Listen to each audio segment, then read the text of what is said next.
فيكم عمرا من قبله افلا تعقلون صدق اللہ العظیم۔ اے غنچہ خوابیدہ چو نرگس نگراں خیز، اے غنچہ خوابیدہ چو نرگس نگراں خیز، کاشانہ ما رفت بتاراج غما خیز، معمار حرم باز بتعمیر جہاں خیز، اے مرد جوان مرد جوان مرد جوان خیز، اے مرد جوان خیز۔ عزیز طلبہ، جیسا کہ آپ اچھی طرح واقف ہیں اور لوگ اس سلسلے میں کافی فکر مند ہیں کہ ہمارے ملک کے اندر حالات بہت تیزی سے اتار چڑھاؤ کے اوپر ہے، بہت تیزی سے حالات بدل رہے ہیں۔ ایسے وقت کے اندر اس ملک میں ہماری کیا ذمہ داری بنتی، کیونکہ آنے والے وقت کے اندر اس ملک کی باغ ڈور کہیے یا ملت کی رہنمائی کہیے، وہ آنے والی نسل کے ہاتھ میں ہوگی۔ تو حالات کیا ہیں اور ان حالات میں ہمیں کس طرح جو دین اسلام کا سلامتی کا پیغام ہے اس کو عام کرتے ہوئے ملک کے اندر ایک خوشگوار ماحول قائم رہے، اس طرح ہمیں کیسے کام لینا، اس سلسلے میں رہنمائی بہت زیادہ ضروری بن گئی۔ آپ دیکھیے کہ یہ ملک صدیوں سے اگر ایک طرف غیر مسلموں کی آبادی کو دیکھ رہا ہے تو دوسری طرف یہ سرزمین ابتدائے آفرینش شروع سے توحید کا مرکز بھی رہی۔ ایک کتاب سبحۃ المرجان فی آثار ہندوستان کی تاریخ کے اوپر، بلکہ کہیے کہ قرآن، احادیث، تفسیر، علماء کے اقوال، محدثین کے اقوال، مفسرین کے اقوال، ہندوستان کے بارے میں کیا کیا ہے، اس سلسلے میں ایک کتاب مولانا غلام علی آزاد بیلگرامی نے لکھی تھی، سبحۃ المرجان فی آثار ہندوستان۔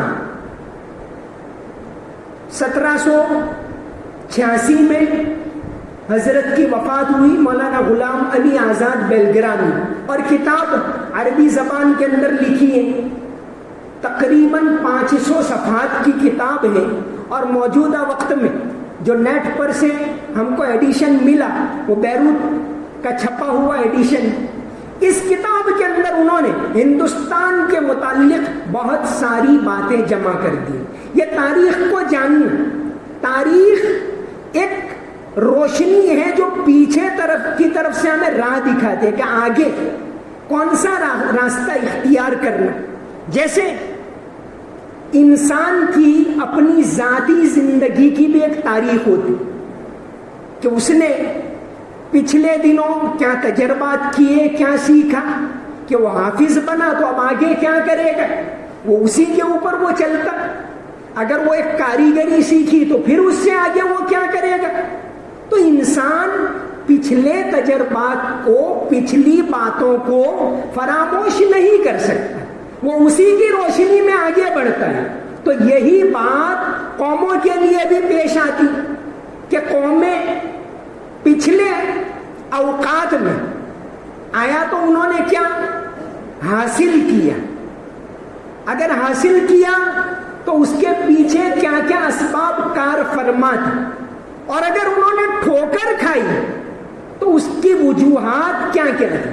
کیونکہ اللہ تبارک و تعالیٰ کا فرمان ہے وَتِلْكَ الْأَيَّامُ نُدَاوِلُهَا بَيْنَ النَّاسِ، کہ دنیا کے اندر حالات بدلتے رہتے ہیں، دن بدلتے رہتے ہیں، کبھی خوشی ہوتی ہے تو کبھی غم ہوتا ہے، کبھی اللہ تعالیٰ آسانی دے کر آزماتے ہیں تو کبھی مشکل حالات بھی آتے ہیں۔ اس سے یہ قوم کبھی بھی گھبرائی نہیں، کیونکہ ہمارا عقل یقین ہے کہ دنیا کے اندر جو کچھ بھی ہوتا ہے اللہ کی مرضی سے ہوتا ہے۔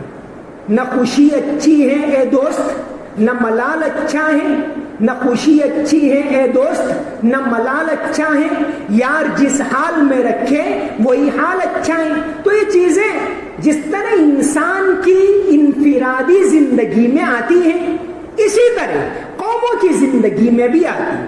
تو ہندوستان کی تاریخ کے بارے میں ایک بہت ہی عام کتاب، آج تاریخ کا مطالعہ، تاریخ کی تحقیق کرنا، اس کو پیش کرنا، یہ اور زیادہ ضروری بن گیا ہے کہ ہم نے ماضی میں کیا کیا، اپنی نسلوں کو بتانے کے لیے بھی اور پورے ملک کو جانکاری دینے کے لیے بھی تاریخ پر ریسرچ کرنا، تاریخ کی باتوں کو جاننا اور ان کو صحیح پیرائے میں، عام فہم انداز میں، موجودہ زمانے کی روش کے مطابق پیش کرنا، یہ بہت زیادہ ضروری۔ تو مولانا غلام علی آزاد بیلگرامی کی کتاب ہے سبحۃ المرجان فی آثار ہندوستان، اس میں انہوں نے کم سے کم 100 اقوال مفسرین محدثین کے ایسے نقل کیے ہیں جن سے انہوں نے یہ بات اپنی رائے کے مطابق ثابت کی ہے کہ حضرت آدم علیہ السلام پہل اسی سرزمین ہندوستان کے اوپر اترے۔ اتنا ہی نہیں بلکہ اس کے بعد اگرچہ آپ یہاں سے مکہ مکرمہ تشریف لے گئے، لیکن آپ نے دائمی رہائش اسی ہندوستان کی سرزمین کے اوپر اختیار کی۔ ایسے انہوں نے متعدد اقوال، کہیں تو انہوں نے در منصور کے تفسیری اقوال بتائے ہیں، کہیں امام غزالی کی بدء الخلق کا بھی حوالہ دیا ہے، اور بہت ساری کتابیں، جیسے انہوں نے علامہ سیوطی کی الدر المنثور کے حوالے سے لکھا ہے کہ حضرت آدم علیہ السلام نے ہندوستان سے پیدل چل کر 40 مرتبہ حج کیا۔ تو گویا یہ ہندوستان نبیوں کی سرزمین، ایک پاک سرزمین ہے ہمارے لیے بھی۔ اسی طرح انہوں نے یہ بات تحریر کی ہے کہ حابیل اور قابیل کا جو واقعہ پیش آیا، جس کو قرآن کریم نے وَاتْلُ عَلَيْهِمْ نَبَأَ ابْنَيْ آدَمَ بِالْحَقِّ إِذْ قَرَّبَا قُرْبَانًا، اور یہ فَبَعَثَ اللَّهُ غُرَابًا يَبْحَثُ فِي الْأَرْضِ، یہ جو واقعہ پیش آیا وہ انہوں نے لکھا ہے کہ ہندوستان کی سرزمین پر پیش آیا، اور اس وقت حضرت آدم علیہ السلام مکہ مکرمہ میں تشریف رکھتے تھے۔ الدر المنصور کے حوالے سے لکھا ہے مولانا بیلگرامی نے کہ حضرت آدم علیہ السلام ایک مرتبہ مکہ مکرمہ میں تھے، حج کے لیے گئے ہوئے تھے، اور ان کی طبیعت میں کچھ اچاٹ ہونے لگی، ان کو بس ایک دم اچھا نہیں لگ رہا تھا، طبیعت ناساز ہو گئی، اور من میں یہی آیا کہ میں واپس اپنے وطن جاؤں۔ رختے سفر باندھا اور واپس ہوئے۔ یہاں آ کر دیکھا تو پتا چلا کہ ان کے بیٹے قابیل نے حابیل کو قتل کر دیا۔ تو یہ واقعہ اس سرزمین کے اوپر پیش آئے۔ کہنے کا مطلب یہ ہے کہ اس سرزمین کے ساتھ اسلام کا ناطہ، اسلام کا جو آخری ایڈیشن ہم دین اسلام کہتے ہیں، حضرت محمد صلی اللہ علیہ وسلم جو لے کر آئے وہ تو بعد میں آیا، لیکن اسلام کا ناطہ تو اس سرزمین کے ساتھ بہت پرانا ہے۔ ایسی متعدد باتیں مولانا بیلگرامی نے اپنی کتاب میں لکھی ہیں. تو یہ کتاب قابل مطالعہ ہے. اسلام کی آمد سے پہلے یعنی موجودہ وقت میں مسلمانوں کی آمد سے پہلے بھی ہندوستان اور عرب ممالک کے تعلقات بہت خوشگوار تھے. علامہ سید سلیمان ندوی رحمۃ اللہ علیہ نے ایک کتاب لکھی ہے عرب و ہند کے تعلقات. یہ کتابیں جو میں بتا رہا ہوں ان کتابوں کو پڑھنا, ان کتابوں کے اندر سے باتوں کو نکالنا. تاریخ ایک ایسی چیز ہے کہ موتی چنے جاتے, الگ الگ باتیں کہاں لکھی ہوئے وہ باتیں نکال کر ان کو ایک سلیقے سے پیش کرنا. آج پچھلے وقت کے اندر, پچھلے چند ماہ کے اندر تو نوبت یہاں تک آئی کہ NCERT اور بہت ساری کتابوں کے اندر سے تاریخ کے کئی باب کے باب باقاعدہ نکالنے کا اعلان ہوا. ایسے وقت کے اندر یہ صحیح تاریخ اگر ہم نہیں جانیں گے تو اپنی نسلوں کو ہم کیسے بتائیں گے؟ اگر یہ صحیح تاریخ اگر نہیں آئی لوگوں کے سامنے تو کہیں یہ نہ ہو کہ اس کو بھلا دیا جائے. قرآن کریم کا بھی انداز یہی رہا ہے. پچھلے جو واقعات لکھے گئے پھر فرمایا گیا لقد کان فی قصصہم عبرۃ لأولی الالباب, کہ پچھلی باتوں کو جاننا, ان کو یاد رکھنا اور آئندہ نسلوں تک ان کو پہنچانا. تو عرب و ہند کے تعلقات سید سلیمان ندوی رحمۃ اللہ علیہ کی ایک بہت اہم کتاب ہے. اس طرح انہوں نے عربوں کی جہاز رانی ایک کتاب لکھی ہے, عربوں کی جہاز رانی, کہ صحابہ کرام کی آمد سے پہلے ہی اس ملک کے تعلقات عرب ممالک کے ساتھ تھے. سید سلیمان ندوی رحمۃ اللہ علیہ نے لکھا ہے, بلکہ مفسرین وہ قرآن کریم کی ایک سورت ہے رحلت الشتاء والصیف, کہ جو گرمی اور سردی کے جو ان کے سفر تھے ان اسفار کے واسطے سے, کہ یہ گرمی کے موسم میں تو جاتے تھے ملک شام, وہاں سے چیزیں آتی تھی, اور پھر سردی کے موسم میں یمن آتے تھے تو چیزوں کو لے کر آتے تھے. یمن سے پھر ایکسپورٹ ہو کر ہندوستان میں چیزیں آتی تھی اور یہاں سے انڈونیشیا ملیشیا تک جاتی تھی. اس طرف جو شام جاتے تھے پھر شام میں منڈیاں تھی, وہاں سے یورپ تک تجارت ہوتی تھی. تو یہ ساری قومیں ایک دوسرے کے ساتھ جڑی ہوئی تھی, لیکن عربوں کے خاص تجارتی روابط تھے. اور صحابہ کرام کی آمد سے پہلے عرب ممالک کے اندر باقاعدہ یہاں کے لوگوں کی, ہندوستانیوں کی بستیاں تھیں, اور اسی طرح ہندوستان میں بھی کئی مقامات کے اوپر باقاعدہ عربوں کی بستیاں تھیں. قاضی اطہر مبارک پوری رحمت اللہ علیہ ایک بہت بڑے عالم گزرے, اور ان کی ہندوستان کی تاریخ کے اوپر تقریباً 1 درجن کتابیں ہیں. اور ان کتابوں کو پڑھنا, کیونکہ بہت زیادہ عرقریزی سے بڑی تحقیق کے ساتھ الگ الگ کتابوں کا مطالعہ کر کے انہوں نے کئی کتابیں لکھی ہیں. جیسے ان کی ایک کتاب ہے محمد کے زمانے کا ہندوستان, کہ اس زمانے میں یہاں کیا حالات تھے, عربوں کے کیا حالات تھے اس سے پہلے, آپ صلی اللہ علیہ وسلم کی آمد سے پہلے. اسی طرح ان کی کئی کتابیں خلافت راشدہ اور ہندوستان, خلافت بنو امیہ اور ہندوستان. اس طرح متعدد ہندوستان میں عربوں کی حکمرانی, یہ کم سے کم 12 کتابیں ان کی ہیں جو اس زمانے کی تاریخ کو بتا رہی ہیں. اور آج باقی حضرت نے بہت بڑا کارنامہ انجام دیا ہے ان کتابوں کو عوام کے سامنے لانا. یا جو لوگ اردو نہیں جانتے تو ان کی زبان میں, ہماری نسلیں بھی اس سے ناواقف, ہمیں تو دوسروں تک پہنچانا ہے لیکن خود مسلمان اس سے ناواقف ہے. تو حضرت نے محمد کے زمانے کا ہندوستان، یہ جو ان کی کتاب ہے اس میں بہت ساری باتیں تاریخی حوالوں سے لکھی ہے کہ آپ صلی اللہ علیہ وسلم کی بعثت سے پہلے بھی یہاں کے اور وہاں کے روابط تھے.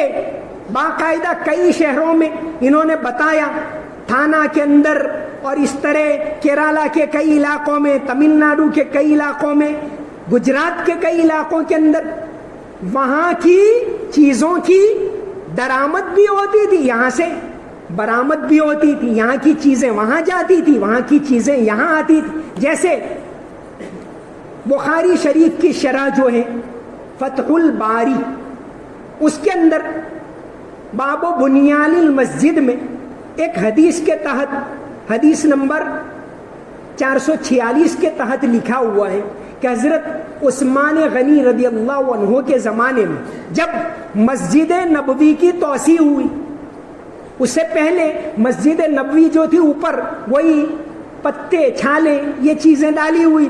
حضرت عثمان غنی رضی اللہ عنہ نے پہلی مرتبہ ایک لحاظ سے مسجد نبوی پختہ بنوائی کہ اوپر چھت پر لکڑی ڈالی، اور لکھا ہے کئی کتابوں کے اندر لکھا ہوا ہے کہ یہ لکڑی ساگ کی لکڑی انہوں نے ہندوستان سے منگوائی تھی.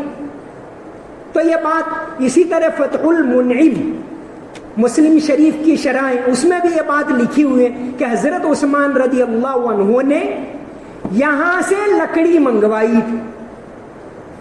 تو دونوں ممالک کے تعلقات پہلے سے بہت خوشگوار رہے ہیں اور یہاں لوگ صدیوں صدیوں صدیوں تک مل جل کر رہے.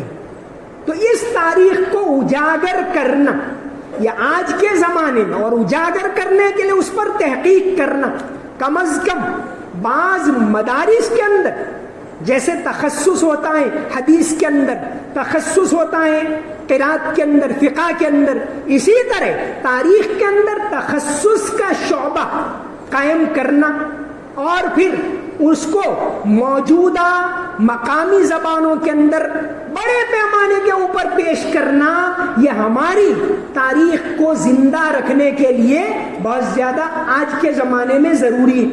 تو قاضی اطہر مبارک پوری نے دونوں ملکوں کے تعلقات کے حوالے سے کئی باتیں لکھی. انہوں نے تو یہاں تک لکھا ہے کہ قرآن کریم کے اندر یہ ان کی جو یہ کتاب ہے محمد صلی اللہ علیہ وسلم کے زمانے کا ہندوستان، اس کے اندر انہوں نے ایک دلچسپ بات لکھی ہے صفحہ نمبر 125 کے اوپر.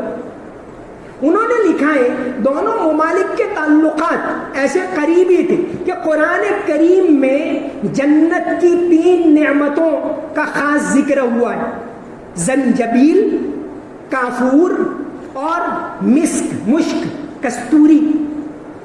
حضرت نے لکھا ہے کہ اس زمانے میں صرف اتنا نہیں کہ یہ تینوں چیزیں جنت کی نعمتیں ہیں، وہ تو یہاں کے لحاظ سے ہم اس کو سمجھ ہی نہیں پاتے. مالا عین رأت ولا اذن سمعت ولا خطر علی قلب بشر. لیکن یہاں کے لحاظ سے جو جنت کی نعمتوں کا تذکرہ ہے کہ 3 خوشبودار نعمتیں جو ہوگی، کافور اور مشک اور زنجبیل، حضرت نے لکھا ہے کہ یہ تینوں چیزیں یہاں سے عرب میں ایکسپورٹ ہوتی تھی. یہی نہیں، تینوں الفاظ عربی میں جو تینوں الفاظ ہیں، مسک اور کافور اور زنجبیل، یہ تینوں الفاظ بھی انڈین اوریجن کے، یعنی تینوں الفاظ جو عربی کے اندر ہیں وہ الفاظ تک یہاں سے گئے ہوئے ہیں. یہ حضرت نے لکھا ہے. اور ابھی ایک کتاب چھپی احمد آباد سے، یعنی پچھلے سال، فارن ویکیبولری آف دا قرآن، کہ قرآن کے اندر کون کون سے الفاظ ایسے ہیں جو غیر عربی ہے لیکن بعد میں وہ معرب بن گئے. اس کتاب کے اندر میں نے دیکھا احمد آباد سے پیر محمد شاہ لائبریری سے یہ کتاب چھپی ہے، رمضان سے پہلے ہی چھپی تھی، اور یہ مولانا ادریس صاحب کے واسطے سے ہی پروفیسر بمبے والا نے یہ کتاب مجھے بھیجی تھی. میں نے دیکھا اس میں تو تینوں الفاظ انڈین اوریجن کے ہیں ایسا انہوں نے لکھا ہے. تو یہ پہلے سے ہی دونوں ممالک کے تعلق خوشگوار رہے ہیں. ان تعلقات کی روشنی کے اندر آج کے وقت میں ملک میں جو ہم صدیوں سے مذہبی آزادی رہی ہے, صدیوں سے ایک دوسرے کی مدد کرنا رہا ہے, صدیوں سے مل جل کر جو رہنے کا ایک روایت چلی آ رہی ہے, ایسی تاریخ کو نکال کر ملک کے سامنے پیش کرنا. کیونکہ آج ایک طرف تو ماحول قدرے ناخوشگوار بنایا جا رہا ہے, اور دوسری طرف جو صحیح باتیں جو تاریخ میں چھپی ہوئی, اگر محققین اس کی تحقیق نہیں کریں گے, اور ہمارا ذخیرہ ہے تو تحقیق کرنے کی ذمہ داری ہماری بنتی ہے. آج بڑے پیمانے کے اوپر لوگ تحقیقات کر کے اپنے مطلب کی باتیں پیش کرتے ہیں, تو صحیح باتیں پیش کرنا یہ ہماری ذمہ داری بنتی. تو قاضی اطہر مبارک پوری صاحب کی جو کتابیں ہیں, 11-12 کتابیں ہیں, ان کتابوں کو خوب پڑھا جائے اور ان کے اندر سے باتیں کم از کم کوئی ادارہ ان 12 کتابوں کی تلخیص بھی گجراتی کے اندر شائع کرے, تو آج کے وقت میں یہ ایک بہت بڑا کام کہلائے گا. قاضی اطہر مبارک پوری جن کی وفات 1996 کے اندر ہوئی, اور جیسے ان کی ایک اور کتاب ہے عرب و ہند عہد رسالت میں, ایک تو یہ کتاب ہے کہ محمد کے زمانے کا ہندوستان, ایک کتاب ہے عرب و ہند عہد رسالت میں. اور یہ کتابیں انہوں نے ایسے ہی لیا اور لکھ دیا, یہ نہیں, ہر بات پوری تحقیق کے ساتھ اور حوالوں کے ساتھ لکھی ہے. تو یہ سبحۃ المرجان کے علاوہ اگر اور پڑھنا چاہتے ہیں تو یہ کتابیں قاضی اطہر مبارک پوری صاحب کی کتابیں پڑھنے کی ضرورت ہے. اور موجودہ وقت کے اندر تو پچھلے چند سال میں تو شاید یہ کتابیں شائع بھی نہیں ہوئی, لیکن غنیمت یہ ہے کہ تقریباً یہ تمام کتابیں نیٹ پر تو ابھی بھی موجود ہیں. تو ان کتابوں کو پڑھنے کی ضرورت ہے. ان کی محمد کے زمانے کا ہندوستان ایک کتاب ان کی ہے, اسلامی ہند کی عظمت رفتہ, خلاف امویہ اور ہندوستان, خلافت راشدہ اور ہندوستان. یہ ساری کتابیں تحقیق کر کے پڑھنے کے قابل. ہندوستان کے اندر اس ملک سے مسلمانوں نے ہمیشہ اپنا ذاتی ملک ہونے کا ایک ناطہ رکھا. اس سلسلے میں حضرت امیر خسرو ایک بہت بڑے شاعر, بہت بڑے صوفی, بہت بڑے محقق, بہت بڑے عالم گزرے ہیں. تقریباً 12 بادشاہوں کا زمانہ انہوں نے دیکھا. حضرت نظام الدین اولیاء رحمت اللہ علیہ ان کے یہ خلیفہ رہے. تو سب سے پہلے اگر تاریخ میں سارے تاریخ داں اس کے اوپر متفق ہیں کہ اگر ہندوستان, جیسے علامہ اقبال نے کتاب لکھی, علامہ اقبال نے نظم لکھی سارے جہاں سے اچھا ہندوستان ہمارا, یا ٹیگور نے نظم لکھی ہندوستان کے بارے میں, تو پچھلے 200 سال میں تو ہندوستان ایک وطن ہے, اس کے اوپر کئی وطنی گیت, وطنی نظمیں لکھی گئی. لیکن سب سے پہلی مرتبہ اگر ہندوستان کے اوپر پوری تاریخ میں, سنسکرت کی تاریخ میں تو کوئی ایسی نظم ملتی نہیں, اگر ملتی ہے پہلی مرتبہ تو امیر خسرو رحمت اللہ علیہ کی کتاب میں ملتی ہے. امیر خسرو نے ایک کتاب لکھی ہے 9 سے پہر. یہ حقیقت میں تو قطب الدین مبارک شاہ کی تعریف میں ایک بہت مفصل قصیدہ ہے, یعنی پوری کتاب ہے, لیکن اس کے اندر امیر خسرو نے کشور ہندست بہشت بزمی کر کے ایک پوری نظم لکھی ہے, کئی اشعار پر مشتمل. طوطی ہند جن کو کہا جاتا ہے, امیر خسرو نے اپنے آپ کو طوطی ہند کہنا پسند کیا کہ میں ہندوستان کا ایک پرندہ ہوں جو گاتا ہوں. تو انہوں نے پہلی مرتبہ ہندوستان کے اوپر نظم لکھی ہے فارسی کے اندر. اس سے پہلے وطن کے اوپر کوئی نظم ملتی نہیں پورے لٹریچر کے اندر, ساری زبانوں کے لٹریچر کے اندر. تو پہلی مرتبہ اگر ہندوستان کی شان میں, اور یہ امیر خسرو کا مطالعہ اتنا وسیع تھا ہندوستان کے بارے میں کہ اس نظم کے اندر ہندوستان کی 14 زبانوں کا ذکر ہے. ابھی دستور کے اندر کل 18 زبانیں ہیں, ان 18 زبانوں میں سے 14 زبانوں کا ذکر امیر خسرو کی اس نظم کے اندر ملتا ہے 9 سے پہر. تو گویا پہلی مرتبہ امیر خسرو نے ہندوستان کے بارے میں ایک نظم لکھی. اس سے پہلے کسی نے ملک کی نظم لکھی ہو ایسا تاریخ میں کہیں نہیں ملتا. یہ سارے مورخین اس پر متفق ہیں. تو یہ تو ہمارے لیے ایک فخر کی بات ہے, لیکن یہ باتیں عوام کے سامنے, لوگوں کے سامنے, غیر مسلموں کے سامنے یہ بات آنی چاہیے.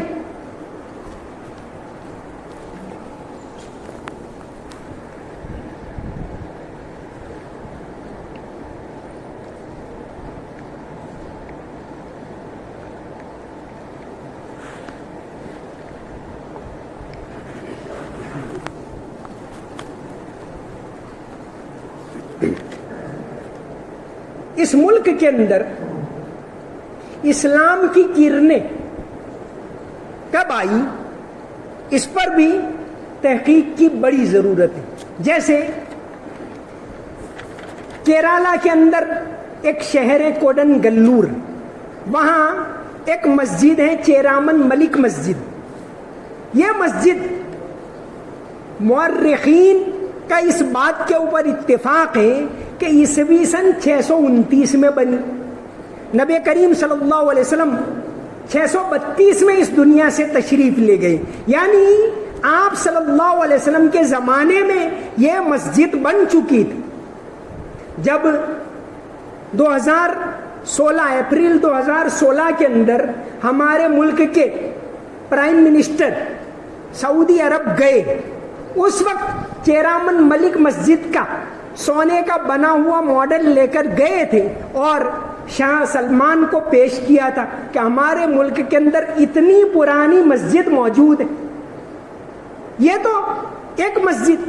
اسی طرح ایک اور مسجد ہے تمل ناڈو کے اندر. تمل ناڈو میں ایک شہر ہے قلعہ کرائی.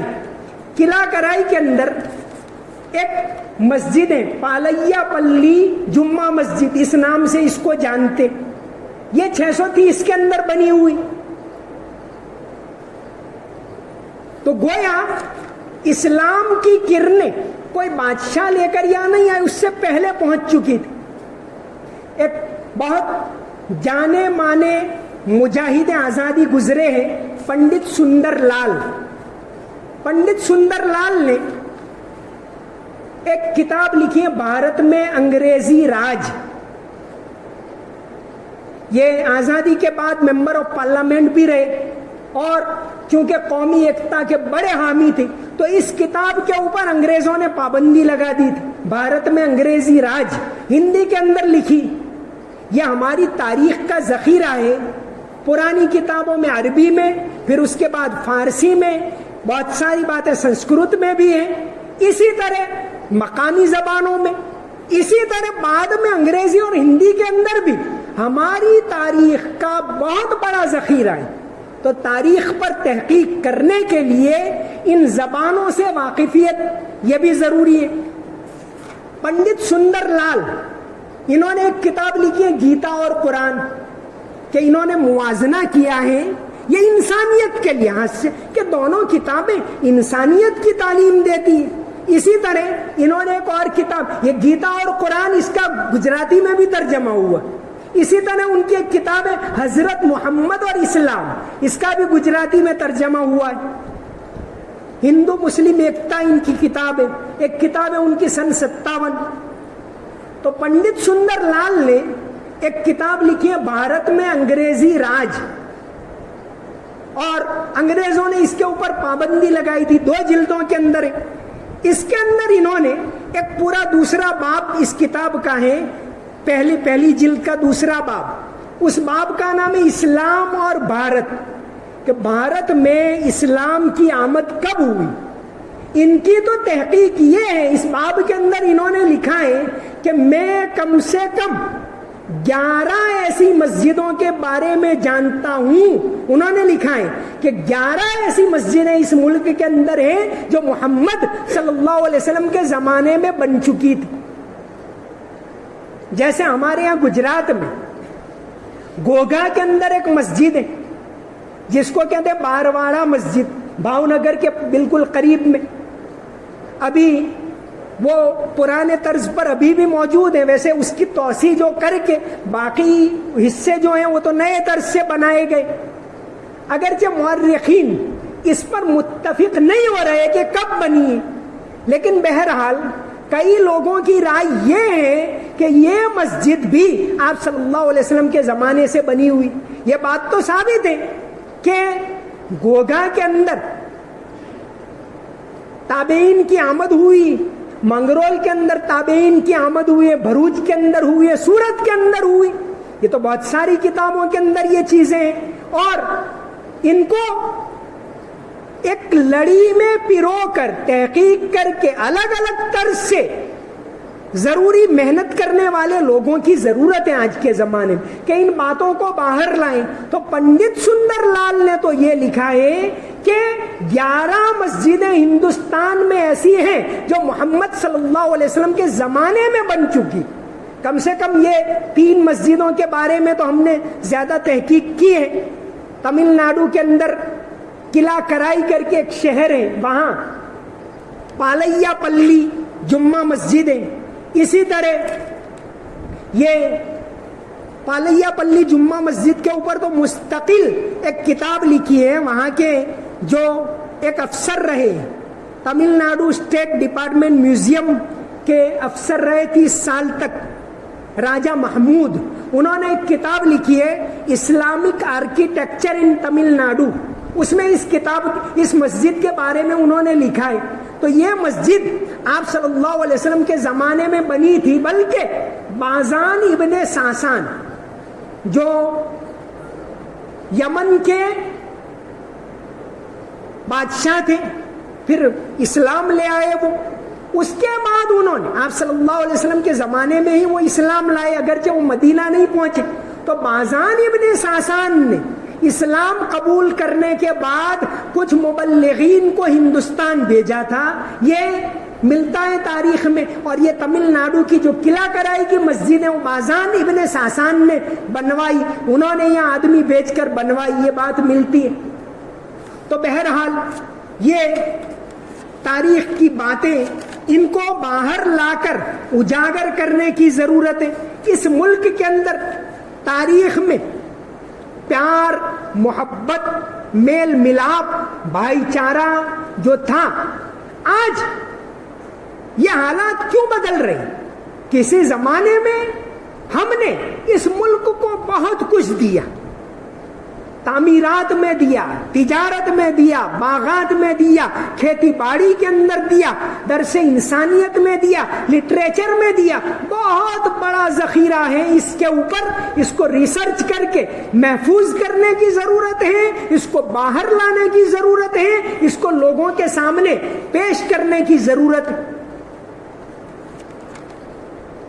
تو یہ کوڈن گلور کی مسجد جو ہے چیرامن ملک مسجد وہ بنوائی تھی، وہاں کا ایک بادشاہ چیرامن نام کا بادشاہ تھا، وہ اسلام لے آیا، اور اگرچہ اور کتابوں میں ہم کو نہیں ملا کہ اسلام لا کر انہوں نے کیا نام رکھا اپنا، لیکن پنڈت سندر لال نے لکھا ہے یہ دوسرے باب کے اندر کہ انہوں نے اپنا نام اسلام قبول کرنے کے بعد عبد الرحمن رکھا تھا۔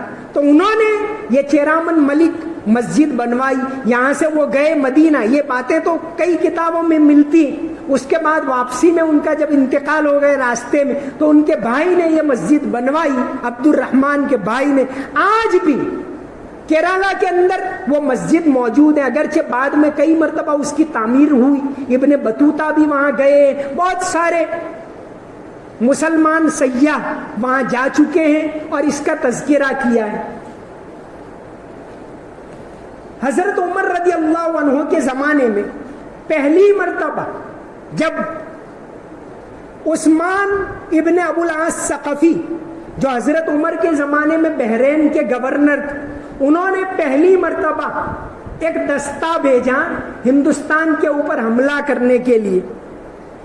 کئی کتابوں کے اندر اس کا ذکر مل جاتا ہے. محمد کے زمانے کا ہندوستان، اس میں بھی اس کی تفصیل ہے. الاصابہ فی تمییز الصحابہ، اس کے اندر بھی اس کا ذکر ملتا ہے. یہاں بروڈا کے اندر ایک پروفیسر گزرے ہیں، بروڈا MS یونیورسٹی کے اندر، انہوں نے گجرات کے مسلمانوں کی تاریخ کے اوپر 2 کتابیں لکھی ہیں. انہوں نے بھی تذکرہ کیا ہے اس کا. الاصابہ فی تمییز الصحابہ میں بھی ہے، فتوح البلدان کے اندر بھی ہے کہ سن ہجری 15 میں حضرت عمر کے زمانے میں بحرین کے گورنر عثمان ابن ابو العاص ثقفی نے اپنے بھائی حکم ابن ابو العاص کو اور اس کے ساتھ بہت سارے لوگوں کو ہندوستان کے اوپر حملہ کرنے کے لیے بھیجا. حضرت عمر رضی اللہ عنہ کو پتا چلا. حضرت عمر نے سخت ڈانٹا عثمان ابن ابو العاص ثقفی کو اور ان کو وارننگ دی کہ آپ کو اب اس کے بعد اس طرح کی مہم کی طرف توجہ نہیں دینا ہے، اور ان کو روکا گیا. تو بہرحال ہندوستان کے اندر اسلام کے آمد کا ذریعہ اور باتیں، جیسے ایک کتاب دا پریچنگ آف اسلام کہ دنیا میں کس ملک میں اسلام کیسے پہنچا، بڑی اہم کتاب ہے. T.W. آرنولڈ کر کے پروفیسر تھے برطانیہ کے، لیکن انہوں نے ایک مدت تک علی گڑھ میں پڑھایا. علامہ شبلی کے ساتھی سید سلیمان ندوی رحمۃ اللہ علیہ نے اپنی کتاب یاد رفتگاں کے اندر تذکرہ کیا ہے آرنولڈ صاحب کا. شبلی صاحب نے بھی تذکرہ کیا ہے، بلکہ علامہ شبلی جب یہاں سے مصر گئے، ان کا جو سفرنامہ ہے مصر و روم و شام، تو دونوں ساتھ ساتھ گئے. کئی باتیں علامہ شبلی نے ان کی لکھی ہے. اسی طرح آرنولڈ یہاں علی گڑھ کے بعد، علی گڑھ کے اندر جب تھے تو علی گڑھ کے اندر سر سید احمد خان آرنولڈ کو ذمہ داری سونپی تھی، جیسا کہ سید سلیمان ندوی نے اپنی کتاب یاد رفتگاں میں لکھا ہے کہ آرنولڈ کو ذمہ داری سونپی تھی کہ سارے لڑکے، حالانکہ وہ کرسچن تھے، لڑکے نماز میں آتے ہیں کہ نہیں، حاضری لینا آپ کی ذمہ داری. اور لکھا ہے سید سلیمان ندوی نے کہ بڑی سختی کرتے تھے اس سلسلے میں، اور جب تک علی گڑھ کے اندر رہے وہ شیروانی اور ٹوپی پہنتے تھے. سید سلیمان ندوی نے تو یہ لکھا ہے جب ان کے وفات کے اوپر مضمون لکھا ہے کہ میں آرنولڈ کو مسلمان نہ صحیح نیم مسلمان ضرور کہوں گا. تو آرنولڈ صاحب کی ایک کتاب ہے. ویسے جو مغربی مصنفین لکھتے ہیں بہت سارے ہوتے ہیں، بات کو توڑ مروڑ کر بھی پیش کرتے ہیں، لیکن اس سلسلے میں بعض لوگ جن کی باتوں پر اعتماد کیا جاتا ہے اس میں سے ایک آرنولڈ ہے. تو آرنولڈ کی کتاب ہے دا پریچنگ آف اسلام کہ دنیا میں کس ملک میں اسلام کیسے پہنچا، ہندوستان میں اسلام کیسے آیا، عراق میں کیسے آیا، مصر میں کیسے آیا، انڈونیشیا اور ملیشیا میں آج اتنے مسلمان کیوں ہیں. بڑی ایک تحقیقی کتاب ہے، یعنی پچھلی بہت ساری کتابوں کا نچوڑ اس میں انہوں نے پیش کیا ہے. تو اس سلسلے میں یہ کتاب بھی مطالعہ کرنے کے قابل ہے، آرنولڈ کی کتاب، اور اس کا اردو ترجمہ بھی ہو چکا ہے.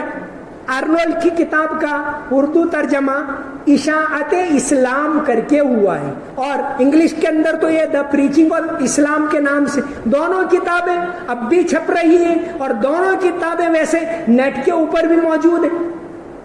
کتابیں جہاں تک ہو سکے، یہ جو چھپی ہوئی کتابیں، نیٹ پر جو کتابیں ہوتی ہیں اس کو تو آپ حوالے کے طور پر استعمال کریں، یا جو کتابیں عام طور سے ملتی نہیں ہیں وہ کتابیں اگر ہم کمپیوٹر کے اوپر یا موبائل کے اوپر پڑھیں تو ٹھیک ہے، ورنہ جہاں تک ہو سکے کتابوں کو، یہ چھپی ہوئی کتابوں کو پڑھنا یہ زیادہ مؤثر اور زیادہ مفید ہوتا ہے. تو آرنولڈ صاحب نے اپنی اس کتاب کے اندر ہندوستان میں اسلام کی کرنیں کیسے پہنچی، محمد بن قاسم تو بہت بعد میں آئے، اس سے پہلے کی مسجدیں یہاں موجود ہیں۔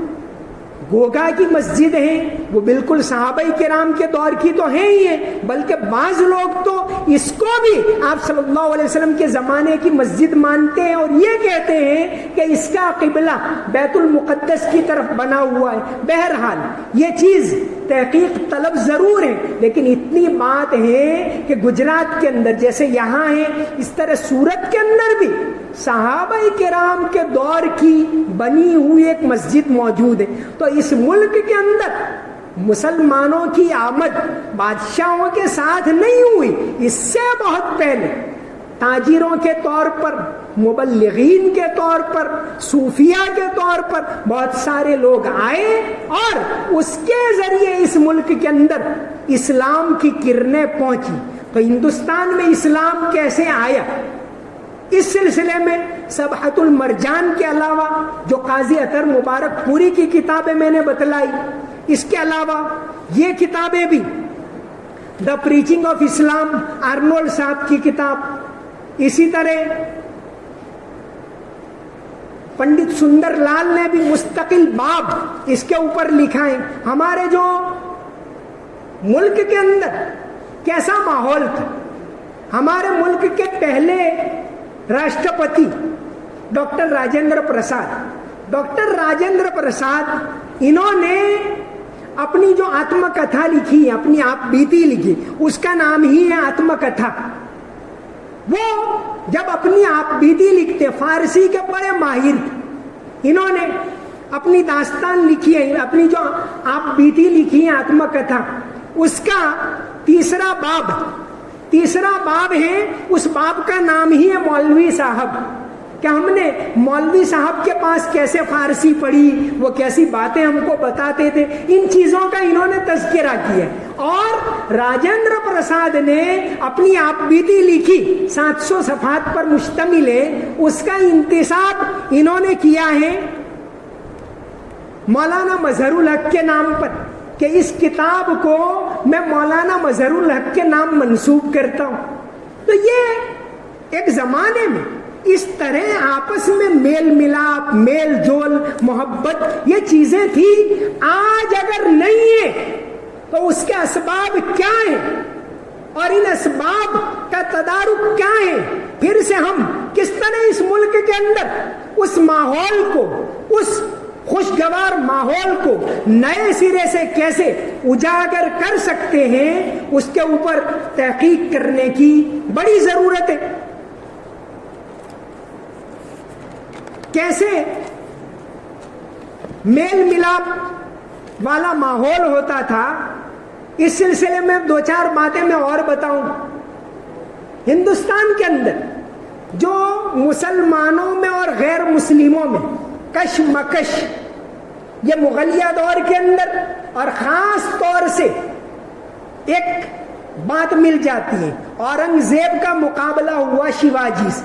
حالانکہ یہ کوئی مذہبی مقابلہ تھا نہیں، دونوں کا سیاسی مقابلہ تھا، لیکن جو مورخین قوموں کے اندر دوریاں پیدا کرنا چاہتے ہیں وہ سہارا لیتے ہیں شیواجی کا اور اورنگزیب کا۔ حالانکہ شیواجی کے باپ تھے شاہ جی کے جو باپ تھے مالوجی، شاہ جی کے باپ دادا مالوجی، جن کا انتقال ہوا 1606 کے اندر، انہوں نے احمد نگر سلطنت میں ملک امبر کے تحت کام کیا۔ احمد نگر کے نواب بہادر نظام شاہ نے ان کو راجا کا لقب دیا تھا، اور پونے اور سوپارا کے اندر ان کو جاگیر دی تھی۔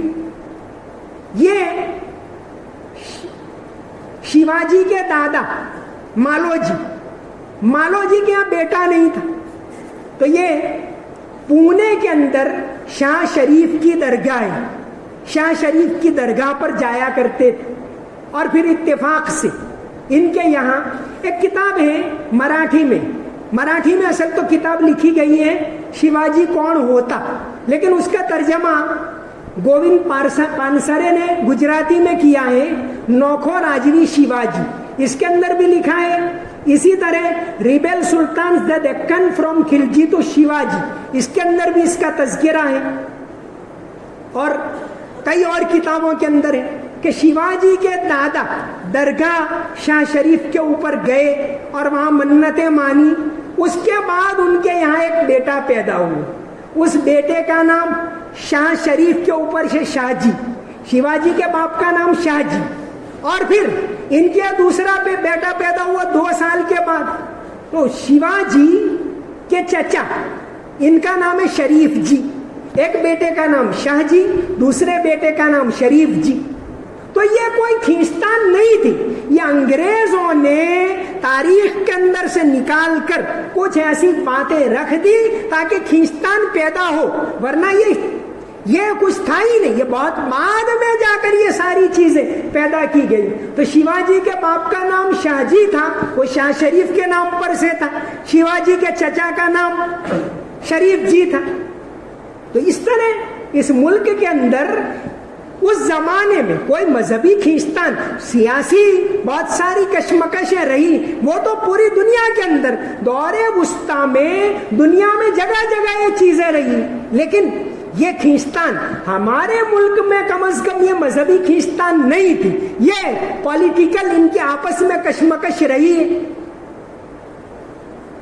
تو یہ شیواجی کا جو باڈی گارڈ تھا مداری مہتر، شیواجی کا خاص باڈی گارڈ تھا مداری مہتر، اور شیواجی نے جب اورنگزیب سے بات کرنے کے لیے اپنے ایلچی کو بھیجا قاضی حیدر، تو یہ مذہبی تناؤ نہیں تھا، وہ بعد میں پیدا کیا گیا، یہ جو آپس میں کشمکش تھی دونوں کی، لیکن وہ پالیٹکس کے نام پر زمین حاصل کرنے کے لیے، سلطنت حاصل کرنے کے لیے تھی۔ تو اس ملک کے اندر اسلام کی کرنیں کیسے آئی؟ جیسے قدیم کتابوں میں ایک اور کتاب جو قابل مطالعہ ہے، بزرگ ابن شہریار، 900 عیسوی 900 میں ان کی پیدائش ہے اور 956 میں وفات ہے، ہمارے یہاں گجرات کے ہی تھے، بزرگ ابن شہریار، انہوں نے ایک کتاب لکھی ہے عجائب الہند، اس کے اندر بھی انہوں نے، جیسے انہوں نے عجائب الہند کے اندر ایک واقعہ لکھا ہے، اگرچہ نام نہیں لکھا، اندازہ یہی لگایا جا سکتا ہے کہ جو کیرل کا بادشاہ گیا تھا عبد الرحمن وہی ہو سکتا ہے، یا ان کے آدمی ہو سکتے ہیں۔ عجائب الہند کے اندر بھی انہوں نے کہ کئی وفد ہندوستان سے آپ صلی اللہ علیہ وسلم کے یہاں گئے، یہ انہوں نے عجائب الہند کے اندر لکھا ہے بزرگ ابن شہریار نے۔ اس کے اندر انہوں نے لکھا ہے 900، یعنی سمجھئے کہ 3 صدی ہجری کے اندر یہ کتاب لکھی گئی، اس کے اندر انہوں نے لکھا ہے 3 صدی ہجری کے اندر، ابھی تو پہل دہلی کے اوپر جو شمال سے سلطنت قائم ہوتی ہے وہ 1192 میں محمد غوری آتے ہیں، لیکن اس سے بہت پہلے 956 میں ان کی وفات ہے۔ وہ لکھتے ہیں کہ کھمباد سے حج کے قافلے جایا کرتے ہیں، یہ بزرگ ابن شہریار نے لکھا ہے۔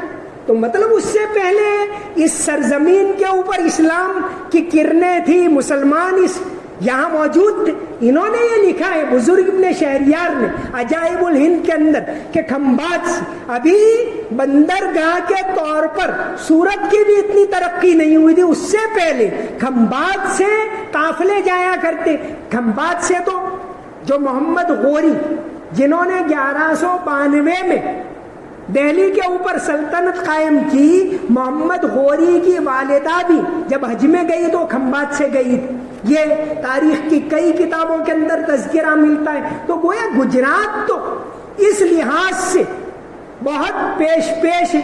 حضرت مولانا علی میاں ندوی رحمۃ اللہ علیہ کے والد صاحب مرحوم، انہوں نے گجرات کی تاریخ کے اوپر، یہ بہت زیادہ تعجب کی بات ہے، بہت تعجب کی بات ہے کہ موجودہ وقت میں، پچھلے دور میں تو ایک مورخ انہوں نے گجرات کی تاریخ کے اوپر میرات سکندری فارسی میں ایک کتاب ہے میرات سکندری، جس کا اب اردو میں بھی اور گجراتی میں بھی ترجمہ ہو چکا ہے۔ میرات سکندری پڑھنے کے قابل ہے۔ جیسے میرات سکندری میں کئی مرتبہ گودرا کا بھی تذکرہ ہے۔ تو میرات سکندری لکھنے والے جو تھے سکندر شاہ، وہ محمد آباد کے تھے، تو پہلے لکھی گئی۔ اب کے زمانے میں اگر گجرات کی تاریخ کوئی لکھتا ہے تو ایک لکھتے ہیں مولانا علی میاں کے ندوی، مولانا علی میاں ندوی رحمۃ اللہ علیہ کے والد صاحب، یاد ایام۔ ایک اور کتاب سید سلیمان ندوی کے بھتیجے جب گجرات کالج کے اندر پڑھانے آتے ہیں 50 سال پہلے، تب جا کر وہ ایک کتاب، بلکہ 3 کتابیں انہوں نے گجرات کی تاریخ کے اوپر لکھی۔ لیکن گجرات کے لوگوں نے اتنی پرانی تاریخ ہے یہاں کی کہ یہاں سے حج کے قافلے، جب ابھی دہلی پر سلطنت قائم نہیں ہوئی اس سے پہلے یہاں سے حج کے قافلے جایا کرتے تھے۔ تو یہاں کی تاریخ اگر اس کے موتی پرانی کتابوں کے اندر چاہے جہاں بھی ہو، ان کو نکال کر جمع کرنے کی بڑی ضرورت ہے۔ احمد آباد کی جو جامع مسجد ہے وہ دہلی کی جامع مسجد سے پہلے بنی ہوئی۔ دہلی کی جامع مسجد جب بنائی گئی تو اس کے نقشے کے لیے احمد آباد کی جامع مسجد کی ملاقات لی گئی۔ تو گجرات ایک ایسی جگہ رہی ہے جہاں اسلام کی کرنیں گجرات میں، ادھر کیرل اور تمل ناڈو کے اندر سب سے پہلے آئی۔ تو یہاں کی جو تاریخ ہے یہ بہت زیادہ شاندار ہے، اس کے اوپر بہت زیادہ تحقیق کرنے کی ضرورت ہے، اور آج کے زمانے میں تو یہ ضرورت بڑھ جاتی ہے۔ تو امید رکھتے ہیں کہ ہم میں سے ایسے لوگ پیدا ہوں گے جو اس سلسلے میں اور زیادہ تحقیق کریں گے، اور انشاءاللہ اس تاریخ کو عام فہم زبان میں عام لوگوں کے سامنے، مسلمانوں کے سامنے، غیر مسلموں کے سامنے لائیں گے، تاکہ ہماری آنے والی نسلیں اس ملک کے اندر فخر کے ساتھ سر اونچا رکھتے ہوئے جی سکیں کہ اس کی ترقی کے لیے ہم نے بھی بہت بڑا رول ادا کیا ہے۔ ابھی انشاءاللہ